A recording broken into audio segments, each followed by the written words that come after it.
Welcome to The Explainer. Today we are jumping into one of Christianity's most complex and, let's be honest, often misunderstood ideas, the doctrine of the Trinity. All right, so here's our game plan. First, we're going to tackle why this idea seems so confusing. Then we'll get into the actual definition, explore an analogy that really makes it click, handle a big objection, and then we'll look at where this whole concept even comes from and why it actually matters. You know, for a lot of people, hearing 3 in 1 sounds less like theology and more like a math problem that doesn't work. It can feel like a total contradiction. And the speaker in our source material, Nabeel Qureshi, definitely felt that way. See, he was raised in a Muslim home, and from that perspective, the Trinity just looked like a sneaky way of believing in 3 gods instead of 1. And that really sets the stage for the challenge so many people have when they first hear about this.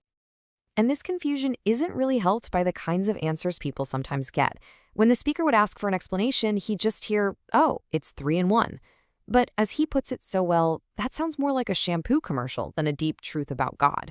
Vague answers like that just make things murkier. Okay, so how do we move past that confusion? Well, it all starts with getting the definition right. The secret to making sense of the supposed contradiction is all in the specific words being used. And here it is. This is the absolute key. The doctrine does not say God is one thing and 3 things in the exact same way. That would be a contradiction. Instead, it says God is 1 in being and 3 in person. See? The oneness and the 3ness are talking about 2 totally different categories. Now, to really let that sink in, our source introduces this fantastic analogy that just unlocks the whole thing. It's a simple but really powerful distinction between what you are and who you are. So first up, let's talk about being. What is that? It's basically your essence, your fundamental nature. For every single one of us, our being is human. It's the what we are. And then you have person. This isn't your physical self. This is your unique identity, your self-awareness, your personality. It's the who that makes you, you. When you see it side by side like this, it just clicks, right? What you are, your being, and who you are, your person, are 2 different things. We all share the same what, we're human beings, but we all have a different who. Okay, so let's apply this. For you and me, it's simple. We are each one being and one person. Easy enough. The doctrine of the Trinity says that God's nature is different. There is one divine being, one what, but within that single being, there are 3 distinct persons, 3 whos, the Father, the Son, and the Holy Spirit. Okay, now that we have this being versus person framework, we can finally tackle one of the biggest scriptural challenges that people bring up, one that makes it seem like there's an inequality in God.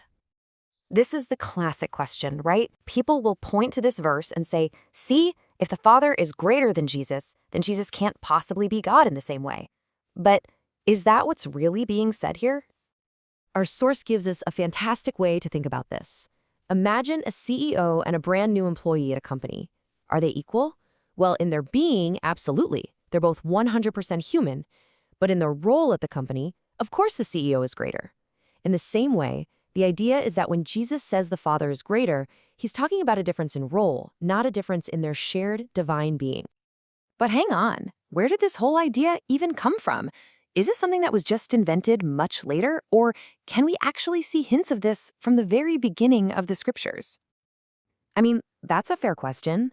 A lot of people argue that the Trinity is nowhere to be found in the Hebrew scriptures, that it's purely a New Testament idea. Well, what's so fascinating is that the source points to hints of a plurality within God right there in the very first chapter of the Bible. The main Hebrew word used for God, Elohim, is actually a plural noun, but it's used with a singular verb. Then, a few verses later, God says, let us make man in our image. And even in the Shema, the central Jewish prayer, the word used for one, ehad, often means a composite one, like one bunch of grapes made up of many individual grapes. So at the end of the day, this isn't just about solving a logical puzzle. The point our source is making is that this teaching, this doctrine of the Trinity, actually tells us something really deep and essential about God's very nature. And this really gets to the heart of it. The Trinity isn't framed as a contradiction we have to explain away. Instead, it's presented as this beautiful revelation of a God who is relational at his very core and utterly unique in all of existence. And that leaves us with one last thing to think about. If God is the creator of everything that exists, should we really expect him to be exactly like something in that creation? The argument here is that God's total uniqueness is exactly what we should expect. And maybe, just maybe, the Trinity is the ultimate expression of that.